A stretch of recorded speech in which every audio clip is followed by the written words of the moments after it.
자, 이제 금 가격도 상승하고 있습니다. 전쟁 관련 방산주, 식품주, 비상식량주, 방독면은 아직 안 올랐습니다. 근데 이제 많은 것들이 세계대전을 가리키고 있고요. 지금 우크라이나, 러시아가 종전 안 됐습니다. 안 될 겁니다. 그쪽은 제가 볼 때는 독일이랑 유럽이랑 영국 밀리기 전까지는 그 다음 타겟으로 해가지고 계속 쭉 밀고 갈 것 같고, 유럽은 유럽대로, 중동은 중동대로, 아프리카는 아프리카대로, 이제 아시아 타이밍이 오는 거예요, 이제. 이거는 그냥 세계대전이 이미 시작이 된 거일 수도 있어요.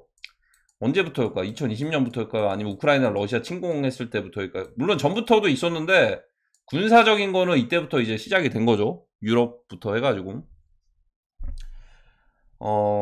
그러니까 뭐 전쟁이 없다 뭐 이런 얘기 하시는데 지금이 하이브리드 전쟁이에요. 그거 좀 크게 방심하시다가 다 털립니다. 우크라이나 러시아 그 트위터만 보더라도 실제 전쟁 상황들 텔레그램 올라오는 것들이 있거든요. 저는 그러니까 하나의 소모전인 줄 알았어요. 그냥 전쟁만 좀 길게 해가지고 물가나 인플레이션을 높이려고 했나?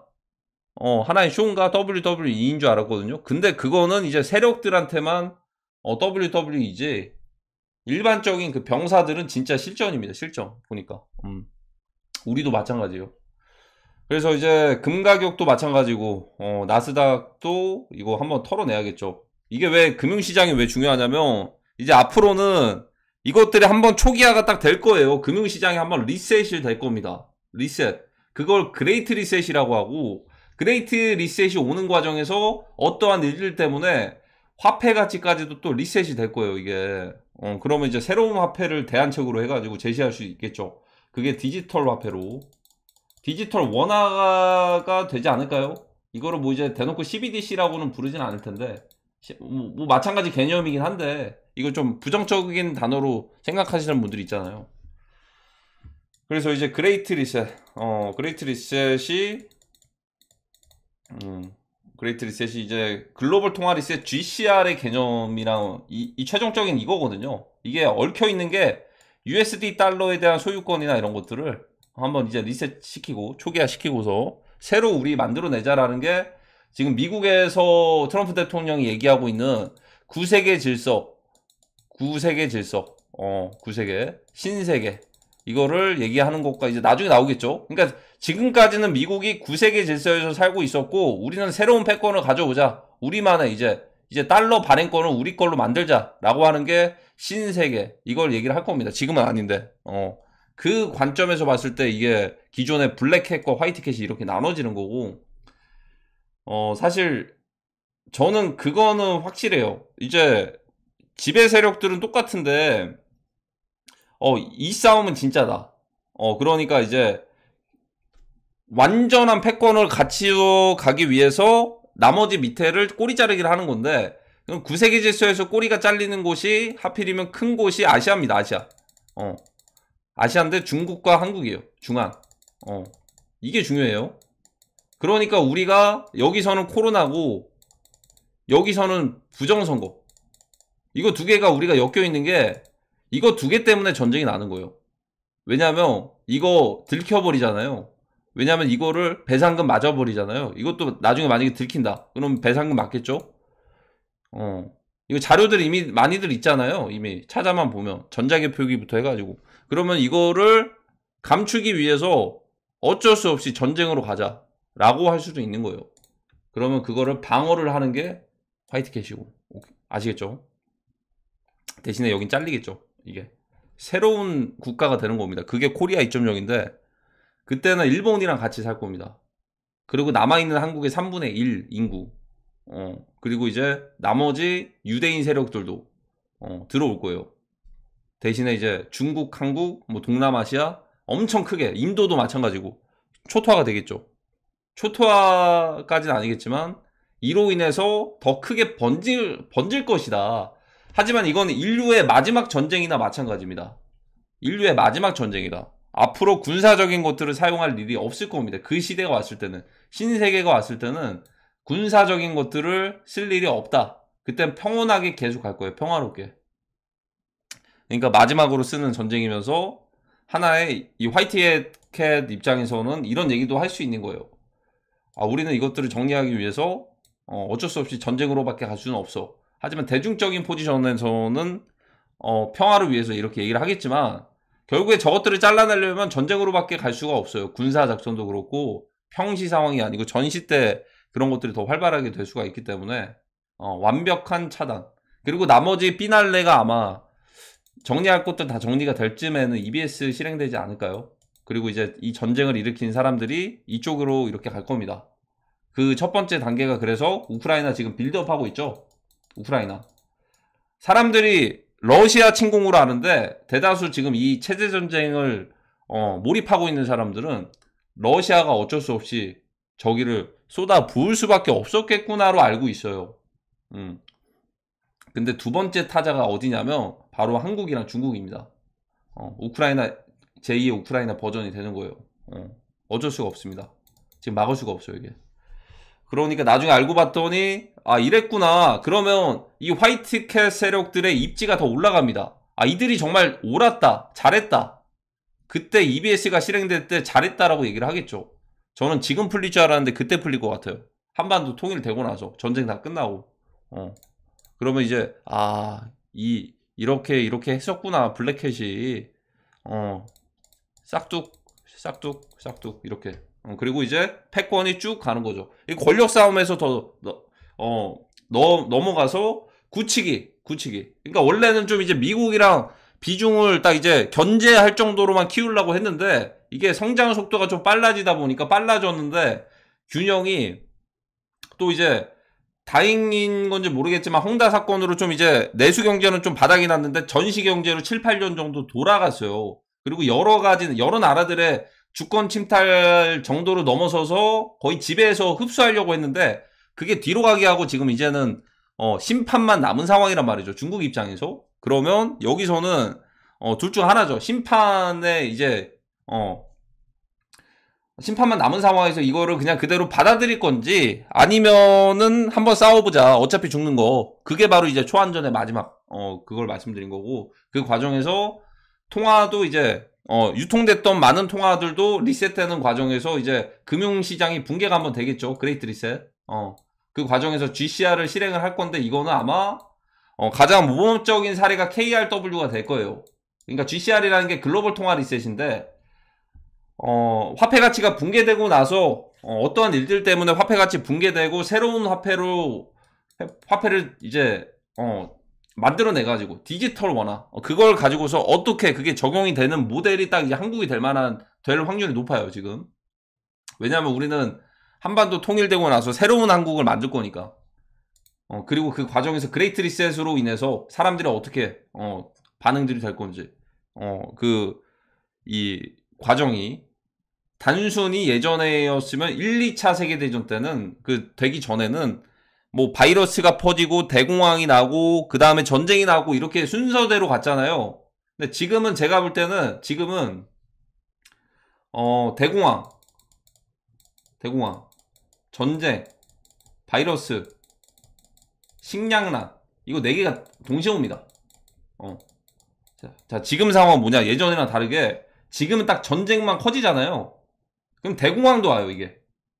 증시가 폭락하는 것도 있고 이 과정에서 예를 들어서 미국채를 매도하고서 그걸 엔화 같은 것들로 이렇게 사고서 그리고 실제로 일본의 경제가 만약에 성장을 한다. 성장할 게 아시아 전쟁에서 공급망 역할을 하면서 성장을 해버리면 실제로 일본의 엔화 프리미엄 가격이 올라가면서 금융시장이 폭락할 수밖에 없는 구조예요, 지금이. 그럼 첫 번째 완성되죠. 대공황도 같이 따라오는 거예요. 전쟁 나면. 특히나 아시아권, 일본까지 관여할 수 있는 엔캐리 트레이드 청산이 있기 때문에. 엔캐리 트레이드는 엔화가 쌀 때, 엔화가 굉장히 쌌잖아요. 엔화가 쌀 때 바닥에서 엔화를 기관들과 세력들이 빌려가지고 그걸 가지고 미국 증시도 투자하고 비트코인도 투자하고 부동산도 투자하고 했던 것들인데 투자해서 수익들 많이 얻었을 거 아니에요. 근데 이제 엔화 가격이 올라가요. 만약에 엔화가 1USD당 뭐 이제 1개밖에 안 되는데 그게 막 이제 2개씩 0.5개씩밖에 안 되고 막 이렇게 올라가요, 가치가. 그러면은 엔화를 갚아야겠죠. 빌려왔던 것들. 갚기 위해서 엔화 빌려다가 샀던 자산들을 파는 거예요. 미국 증시나 비트코인이나 뭐 부동산이나. 그게 엔캐리 트레이드 청산인데 그게 작년인가 재작년에 한 번 정도 테스트가 한 번 됐어요. 이 두 번째는 진짜예요. 그거는 엔캐리 트레이드 청산에 가속하는 아시아 전쟁의 확률이 크다. 그러면 대공황 오는 거죠. 그러면 이제 두 번째는 바이러스인데 이거는 도시봉쇄 가능성이 크다. 도시봉쇄. 이미 2020년에서 22년에 상하이에서 도시봉쇄하고 중국 쪽에서 도시봉쇄를 한번 테스트를 해본 것 같았습니다.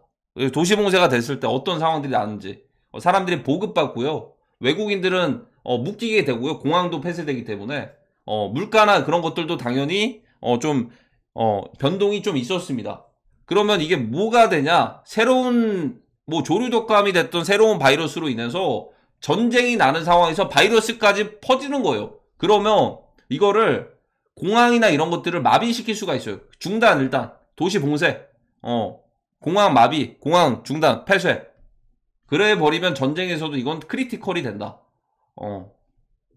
왜냐면 여행을 갔는데 갑자기 전쟁이 터지면서 바이러스 때문에 공항까지 폐쇄가 돼요.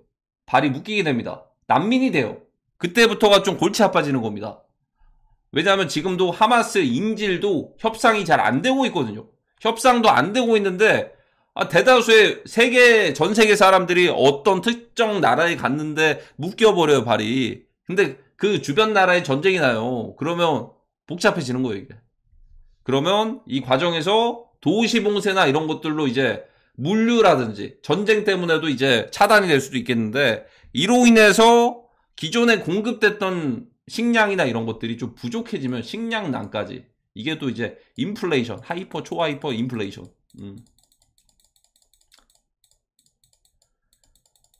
자, 이게 다 같이 오는 거예요, 이게. 이번에는.